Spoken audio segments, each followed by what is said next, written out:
Hey everybody! Today's video is a bit of a special one. This is about, as you can see from the title, an organization called Houston Oasis. Now, I was involved with this organization for, I don't know, 3 or 4 years, quite a while. It's meant to be a secular alternative to faith-based communities. I think that's the official line. Every week, every Sunday, they do a meeting like church where they have live music, some of it really good. That's one of the cool parts of it.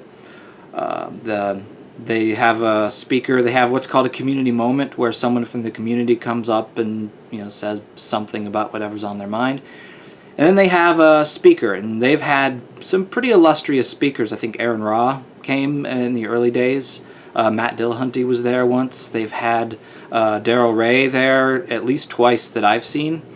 I remember one time the musical guest was the bad guy from RoboCop.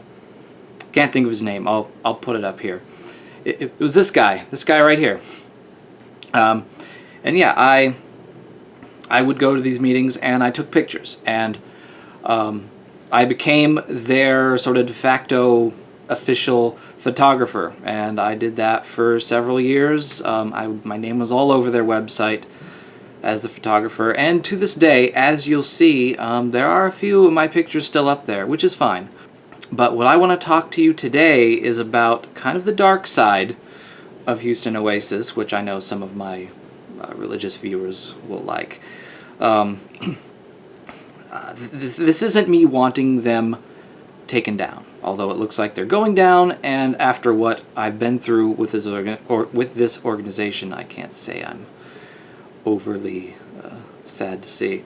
Yeah, so here we go. Enjoy. Alright, so here we have the Houston Oasis website. Here are their core values. They go on and on about these things. They are good values, so we'll read them out here. People are more important than beliefs. Reality is known through reason. Now this one originally was supposed to say reality is known through reason, not revelation, but they thought that might be a little too divisive, so they left out the revelation part. But not revelation is sort of in parentheses in there, invisibly. Okay, meaning comes from making a difference. Human hands solve human problems. Dogs and cats can probably help too. Whatever. Be accepting and be accepted. Here's where they fail. Because I know several people, myself included, my family and I included, who were basically ostracized, run out of the community for questioning financial decisions. I know one guy, I'll show you some messages from him in a bit, who was very, very generous, very cool, generous guy. He would pay for speakers to fly in, and I think he let them stay with him, or he would pay for their accommodation or whatever.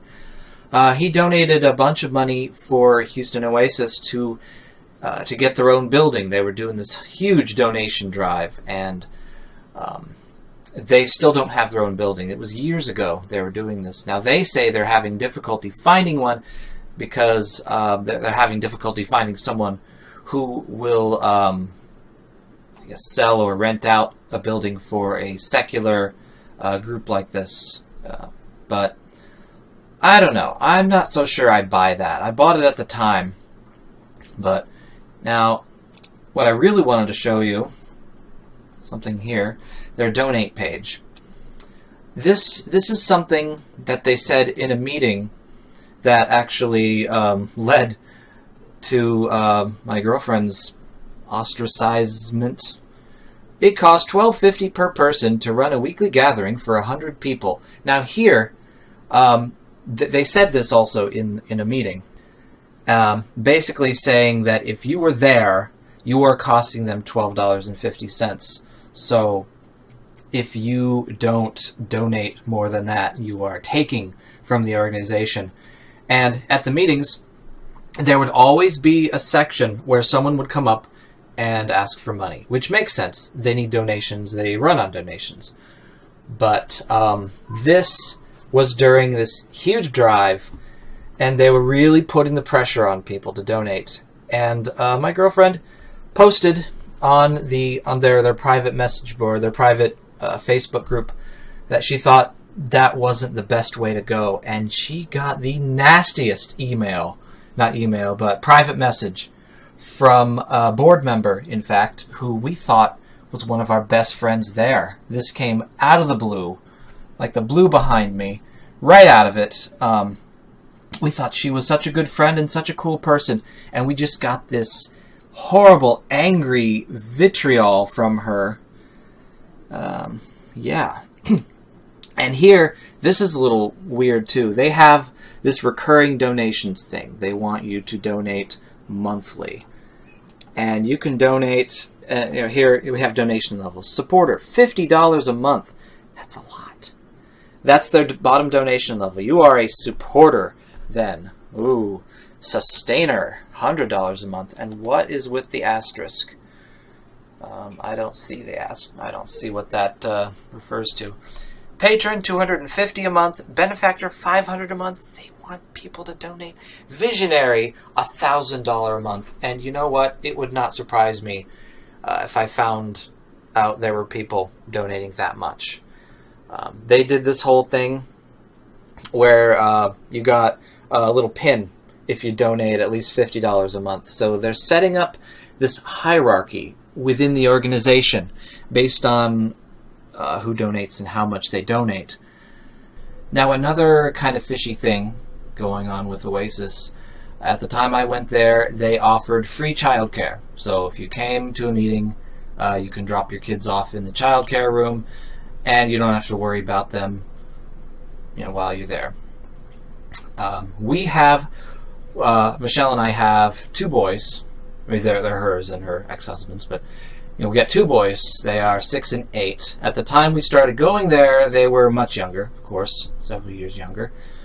And one of them is on the autism spectrum, and the other just has some kind of emotional regulation issues. They should have been able to deal with all this, but they found the boys very difficult to handle. And in the message I mentioned from the board member, in the retaliation against my girlfriend raising questions about their fundraising, she mentioned, "Oh, your child has hit another child." There were a few incidents of kids being kids, and yeah, we dealt with that. But after a while, they came up with this Houston Oasis childcare policy. We felt at the time, and I still probably think, this was aimed at us. Since the paramount goal of the children's program at Houston Oasis is the safety of all our children all the time, behavioral issues must be addressed. The standard model for behavioral issue in a child care situation is warning, suspension, and expulsion. The procedure for dealing with behavioral issues is outlined below. First incident, the child care coordinator shall provide a verbal or written warning to the parent/legal guardian stating the nature of the behavioral issue and the policy for future incidents. So, yeah, if they can't handle your kids, it's the parents that get punished. Second incident, the child care coordinator shall provide notice to the parent legal guardian of the child's suspension from the Sunday Children's Program for 2 weeks and or suspension from 2 family events. Real family friendly, this organization. Third incident, the board of directors shall determine if the parent, legal guardian, must provide one of the following conditions at all times at any Oasis event for a period of time to be determined by the board. Supervise the child at all times. Provide a qualified caregiver to supervise at all times. Find a caregiver elsewhere with the appropriate skills. At any time the board shall, what is with this? Are we in Old England? Have the option to expel a child without going through the progressive steps outlined below with a 2/3 majority vote at a regular or special meeting. So, if the board decides they don't like your kid, they'll just kick them out, and the policy won't mean anything. It doesn't mean anything. It's a useless policy. They're just reserving the right to kick anyone out who they want to. And here is a good friend of mine's response to this policy. By this time, he wasn't involved anymore with Oasis. I think he'd even moved away. Turn this on so you can see my face. Okay, technically, Oasis is and has been running an unlicensed childcare facility by definition once a week. Now, yeah, they kind of were. Even churches hold childcare licenses to avoid large fines by the state. Whoever is watching the children should be able to handle any small situations that arise, and they will be small. There was one situation where our younger son was playing with a cord, there was a fan in there with a cord, and he was plugging it in and unplugging it. And they told us he was trying to shock himself. Now, who put that in that room? This was not a safe room for a child to be in. And he illustrated that to them. Who did they blame? They blamed him. They blamed us. Everyone but themselves. Whoever is watching the children, the person who failed in that situation and should have been asked not to volunteer anymore for the childcare room, but they have a shortage of volunteers for that. Whoever is watching the children should be able to handle... Yeah, I already said that. Are we as adults really okay with alienating a child and or their parenting over something like this? I am not. People come to Oasis trying to find somewhere to avoid judgment from others. Oh, you will not find that at Oasis. You will get judged so hard. And find a like group of people. I guess he means like-minded. Not to worry about their child being suspended or expelled. Yeah. When was the last time you heard of a church saying a child can't come back to Sunday school for acting up for sake? We all like to be free thinkers. Let's go to the next one here. Where is it? Oh, okay, this is the bottom. We all like to be free thinkers and open to things, but this isn't being open. This is judgmental, hurtful, and foolish, and we'll end up losing a lot of good people who don't want their children written up. It could potentially even lead to a lawsuit. Yeah, this is the most asinine thing I have read in a while, and frankly, I'm disappointed. Yeah, I agree. I completely agree.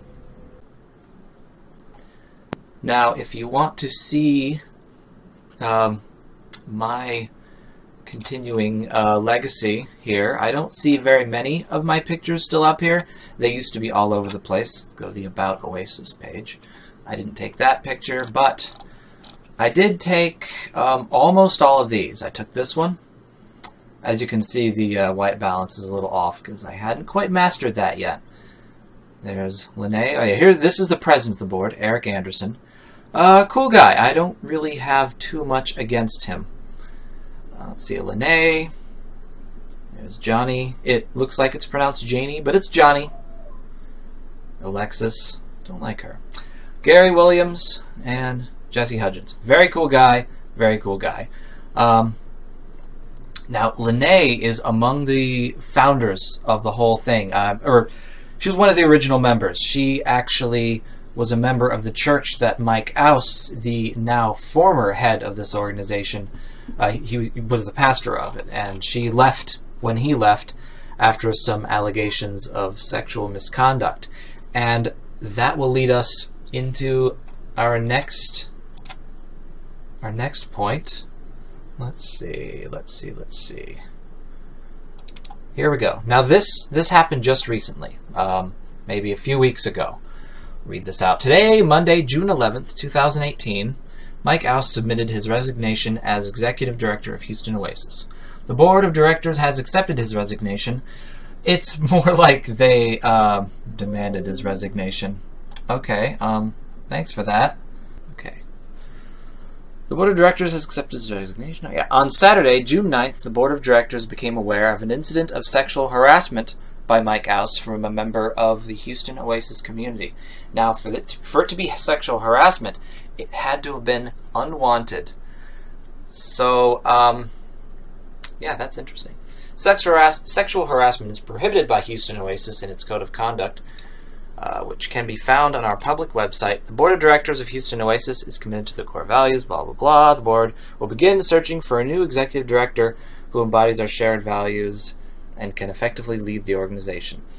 Now, I have my serious doubts that the organization can survive the loss of Mike, because there are people who left their religion for this guy. He's not fit. He's not young. He's kind of balding. I'm not picking on him for that. What I'm saying is, to look at him, he is not a ladies' man, but he is. He absolutely is. He left his old church, and I'll show you something about that, actually. Here is from May 30th, 2013. Living Word is the church that Mike Ouse used to lead. He was the head pastor. Now, let's see. Many churches, this is their new pastor, I guess. I don't know if he's still there. Many churches never recover from a clergy scandal, betrayals by a senior leader, blah, blah, blah, blah, blah. Let's see. I want to see. Back in 2009, life at Living Word began to unravel. Reinhardt said that an adult, married female of a member of the church came forward, claiming to be in a consensual sexual relationship with Mike Ouse. Reinhardt said he sat down with Ouse to have a conversation. Then a second woman came forward, then a third. He was having an affair with at least 3 women. All of them were married. Ouse was too, but later divorced. Wonder why. I'm not trying to slam Mike Ouse here. Well, before this, I respected him a lot more than I do. But he's a cool guy. I mean, he'd have to be having all these affairs. He has got charisma, and he is a good speaker. He's a great speaker.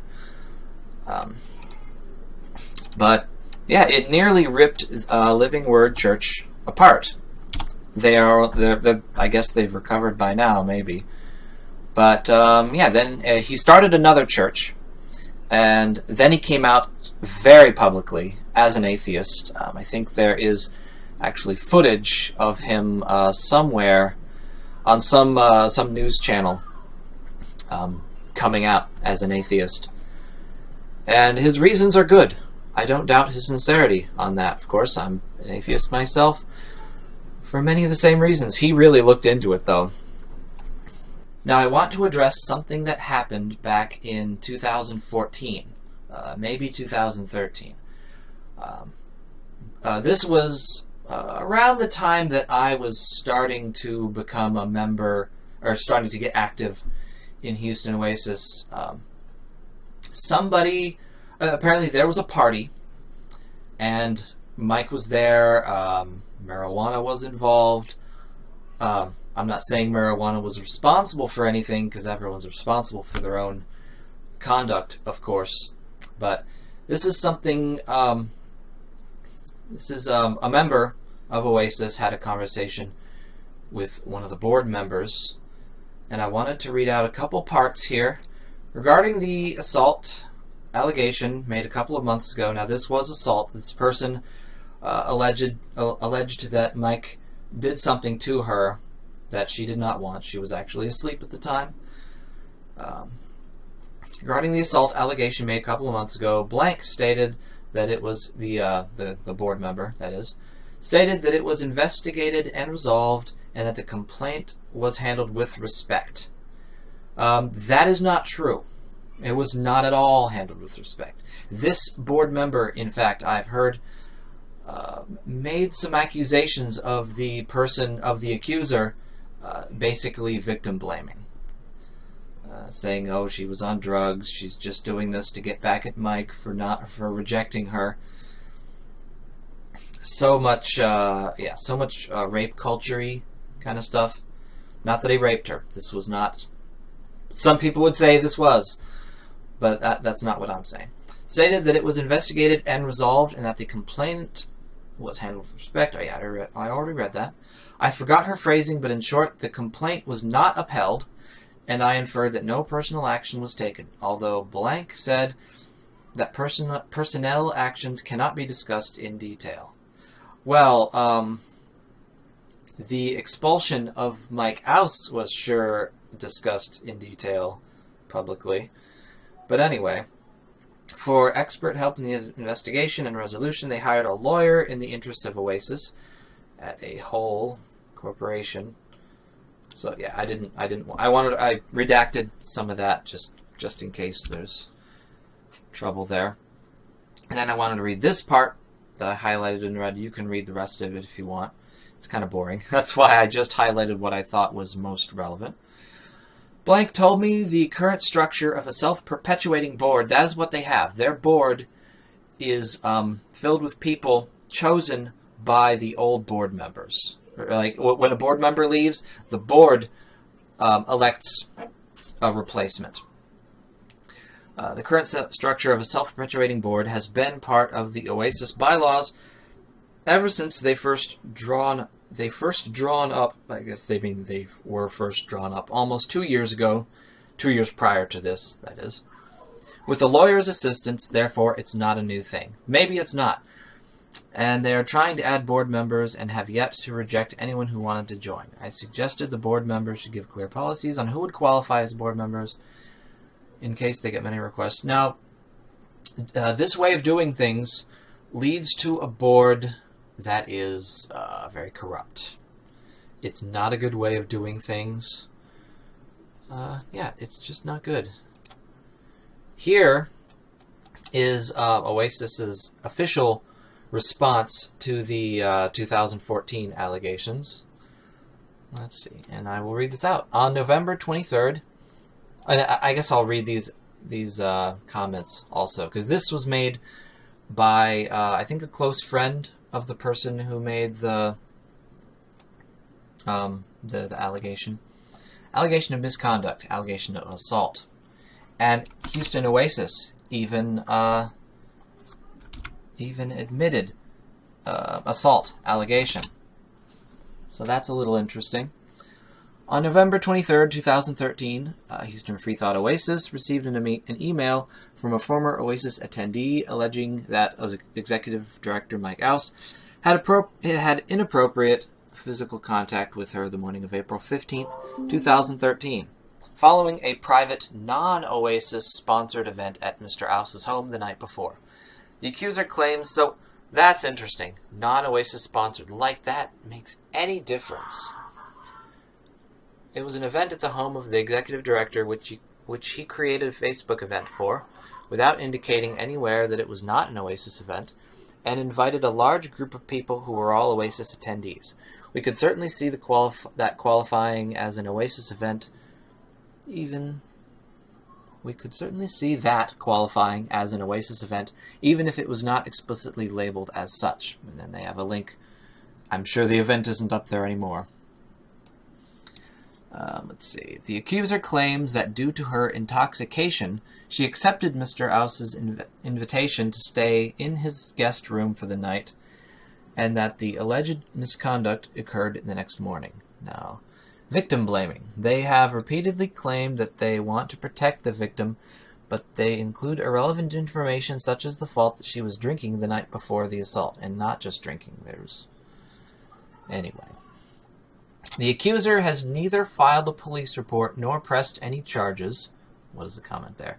Again, irrelevant and misleading information. A lack so far of formal charges is not indicative of a lack of credibility. It's an indication that a victim knows that they will be blamed and shamed in our courts, in our justice system. Yeah. The board of directors, let's see. Mr. Ouse, moreover, categorically denied that any inappropriate behavior occurred.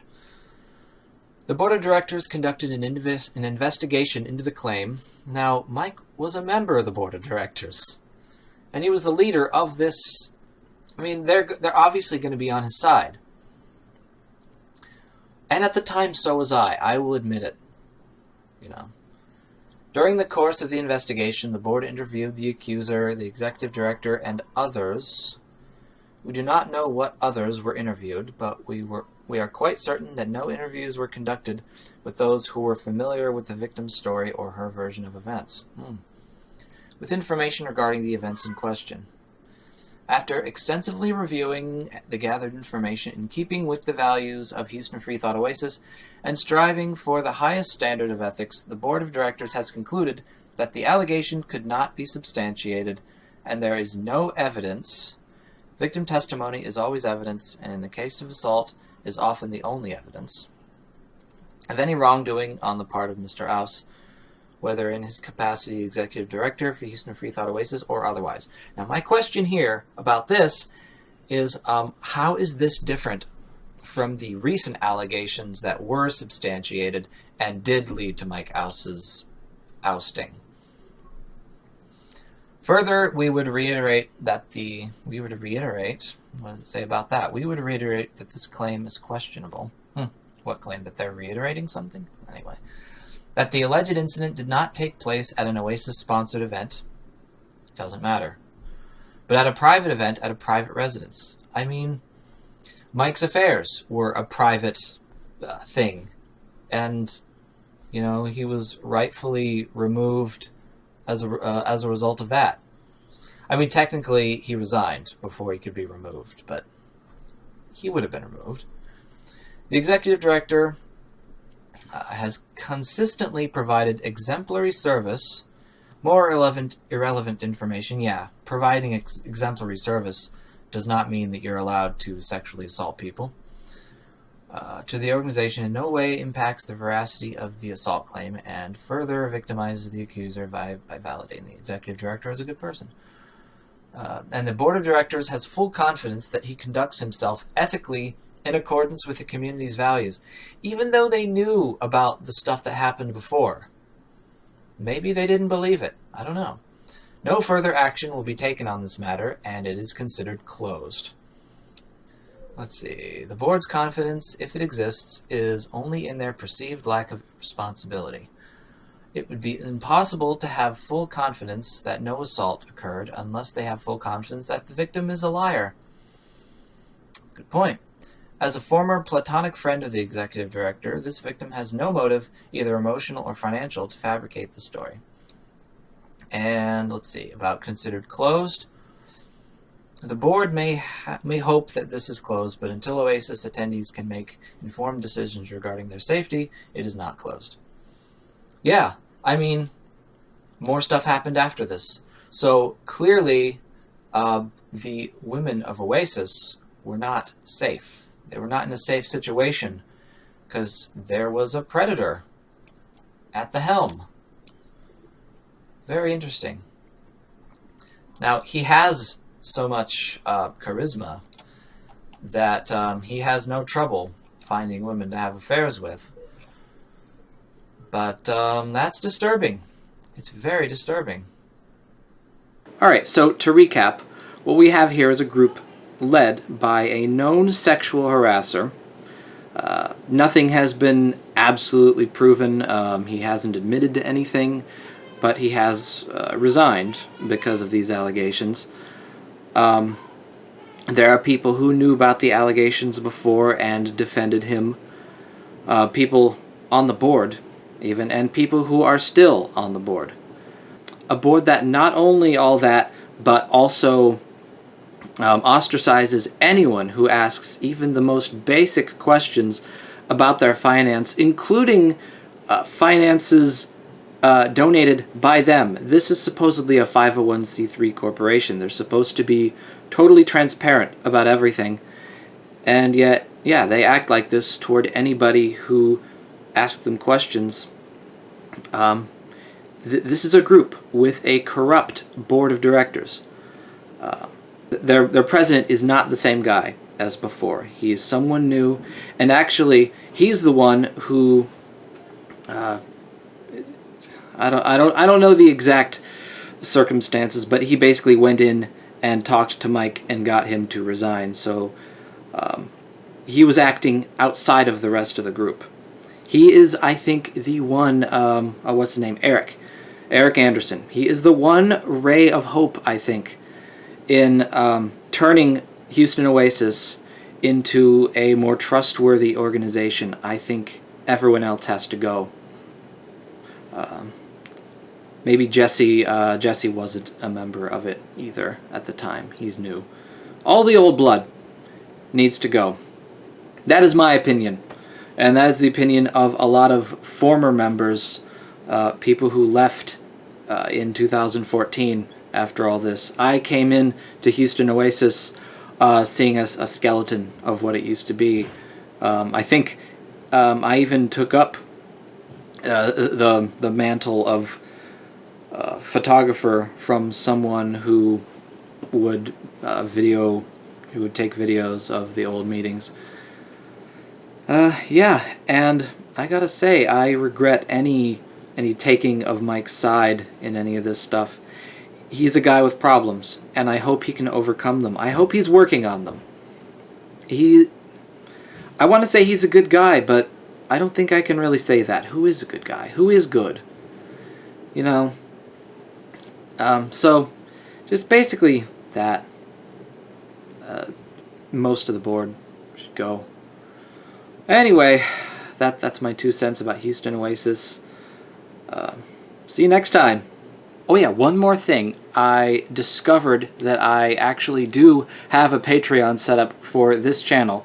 So I'm going to post a link to that down below. So if you feel like supporting me and what I do on this channel, you can go to that link and become a supporter.